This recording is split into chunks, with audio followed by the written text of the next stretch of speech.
Okay, andito tayo ngayon sa pilihan ng motor.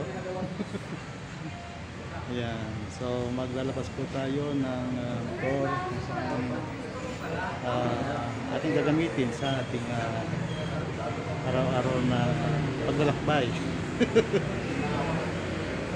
Ayan, so nakapili na po ako. Sana ay matuloy na mailabas. Medyo pahirapan ang paghahanap ng ADV and talagang nagkakaubusan ng stock. So ayun, at last meron tayong nakitang ADV 160 dito lang din sa Dasma. Yung in-refer sign kasi ng isang friend ay Diyos ko, wala naman palang red doon, so pahirapan din ang paghahanap ng kulay red na ADV.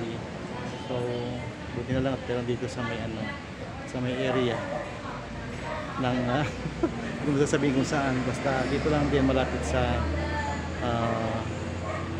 saan ba, sa Salitkan. So ayun, so guys, meron po tayong lalabas ng motor. Siguro in a few moment ay may lalabas na po natin, and that is ito siya. So ADV 160. Medyo hindi na po okay sa akin yung